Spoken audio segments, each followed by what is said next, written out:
Oh, nice. We actually got that time. All right, all right. Welcome to the Ben Shapiro show. I mean, the Sen Bhapiro show. Second podcast for it. And, all right, thanks for tuning in. This podcast subject will be World War One. More specifically, was it right for America to join World War One? And, well, personally, I actually believe it was a very noble and it was the right thing to do.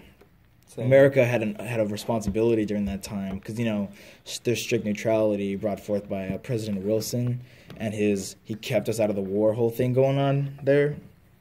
He was very unenthusiastic about the whole thing. He didn't want to get in the war as much as like anyone else did, but it became at a certain point where they were running out of options. And one of those points, I think was actually one of the most pivotal, was the Zimmerman telegram that was intercepted by the British codebreakers.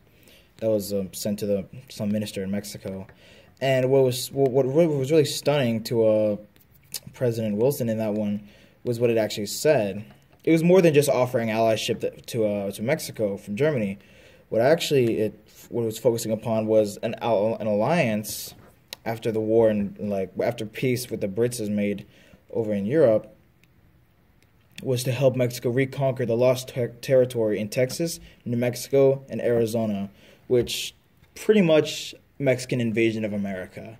Yeah. That's something that hasn't happened in a long, long time by the time World War I rolls around. And it actually hasn't happened since. So it's a big deal. And I feel like that's one of the most pivotal reasons of why it was right for America to join World War I. Because we really helped out the Allies in that one. That was a pretty tough spot that they were in. And this was kind of like, it was like World War I's version of Pearl Harbor. It gave us a reason. Before that, we didn't have like a good reason to step into somewhere where wasn't our business. Besides the German U-boats, unrestricted warfare, the Germans declared unrestricted warfare on any marine vessel, and a specific ship they sunk was Lusitania, which was ended up in 128 dead Americans and 2,000 people overall just perishing. Because of this unrestricted warfare, Germany was technically attacking Americans and killing them. Yeah, this was just... That's another one of the really big front runner reasons was unrestricted submarine warfare. It's actually like the first thing brought up in the presidential address leading to the declaration of war that was written up in 1917, where President Wilson says, quote, "I have called the Congress into extraordinary session because there are serious, very serious choices of policy to be made, and made immediately." And he goes on to talk about how, quote, "The Imperial German government that on and after the first day of February, it was the purpose to put aside all restraints of law or of humanity and use its submarines to sink every vessel that sought to approach either the ports of Great Britain and Ireland or the western coasts of Europe or any ports controlled by enemies of Germany within the Mediterranean." This can mean trade, regular civilians, anything that enters into those waters, are just targeted by Germany, which includes Americans, American goods, American anything, since we had really good economic ties with Europe during this time. Yeah, because the ship that they sank, it wasn't any kind of battleship. All it had was trade, merchants, and it was considered a peaceful trade between America and the Allies. It was no threat to them.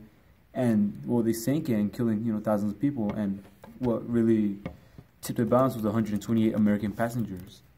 Well, the Lusitania was primarily a civilian vessel. It actually was containing weapons headed towards the Allies. So the government didn't tell the people then because it was still what they don't know won't hurt them. It was still widely known that the U.S. was obviously giving helping out, support. But we couldn't just say it outright, otherwise our entire point would just be undermined. So, of course, we would say that it was just civilians, but it was done in good reason. Yeah. And even if the Lusitania was containing weapons, that wasn't its main cargo. Its main cargo were people, humans, civilians. people who were expected to come home and who didn't. And 128 of those were Americans. A lot of people have much to say on the should have America entered World War I. A lot of people will bring up the points like it wasn't our business. If like America's a republic, which means you need to stand up where you're not needed. It wasn't needed. And no threats, so on and so forth. But all in all, when you see what's written in the Zimmerman telegram, what was happening in Europe, what would have theoretically happened afterwards if we hadn't, it all adds up to where in the long run, this was the better decision to make. Yeah, and then there's the other people we had to deal with ourselves before we should go into war because the citizens and the government were at two different places. The citizens wanting more. The people never wanted to be in World War I to begin with. Yeah, to them it was like, we're happy here. Why do we need to pay our tax dollars to go fight someone else's war? Yeah. And it was like President Wilson's slogan. He would say he what was it? He kept us out of the war. That was the big thing that they all clung on to why they elected him, because being in not being in war is subjectively better than being in war. Yeah. And then there was also the whole women's rights was happening at the same time. The protesters are actually being jailed for it because of the whole sedition acts and everything. Mm-hmm.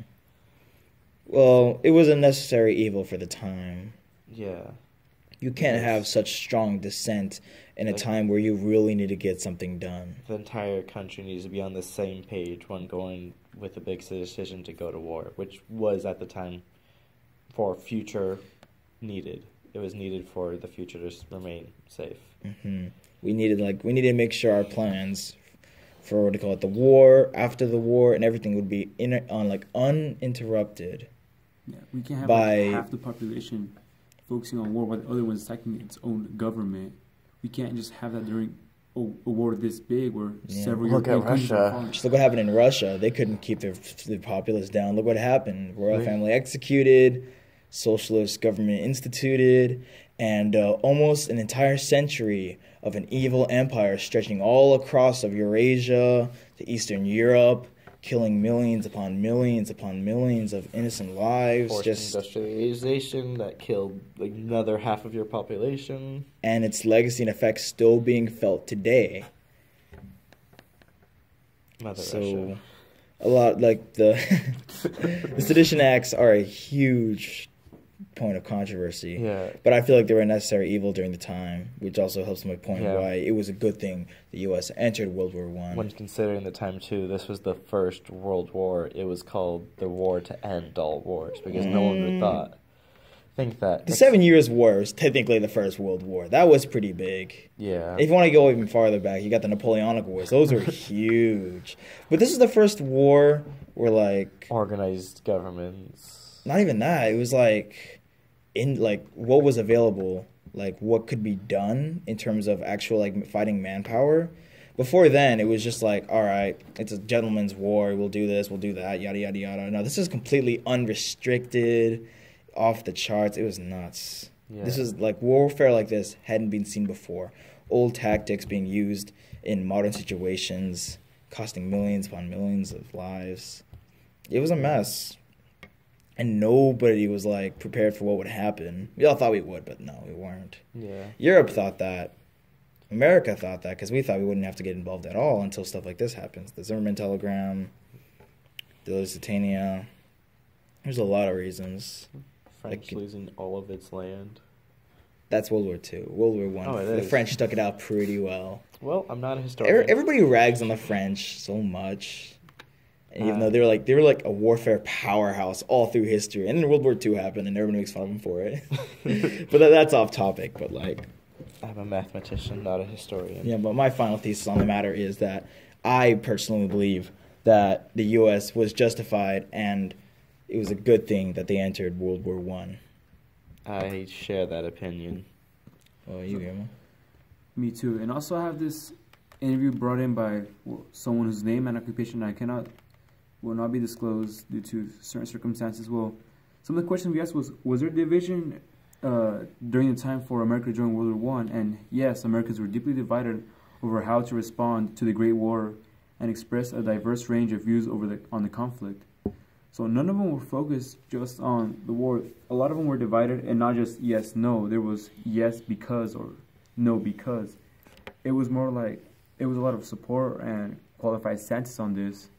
Another question we asked was there a reason why America decided to join? And the main reason was, as the war persisted and destruction spread, many Americans could not ignore the crisis. As the United States did profit financially from the war as a neutral nation, Great Britain's naval domination of the seas and blockade of Germany and the Central Powers meant that America primarily traded with the Allies during the war, which a lot of it was, like the Lusitania ship. So Germans attempted to counter this imbalance with a widespread use of submarines. The first time using these weapons had been extensively deployed in war. German submarines sank merchant ships, engaged in what Americans viewed as peaceful trade, and killed 128 American passengers on the British Ocean liners, most notably the Lusitania. So what was the viewpoint that many had on the topic of joining the war? So the conflict became a matter of principles, whether to uphold the freedom of the seas, to make the world safe for democracy in the face of autocracy, or to establish a new world ensuring permanent peace and governed by rational law. The United States declared war on Germany on April 6, 1917. This is all thanks to a person who were not allowed to disclose the name or occupation, but it seemed that, yes, along with us, they also supported the view that we should have joined America, that America should have joined the Great War or World War One. Oh, and before I forget, a lot of people forget that this thing ever happened. I, for one, never even read about it in a textbook, but the Black Tom explosion, which is like the real Pearl Harbor during World War One.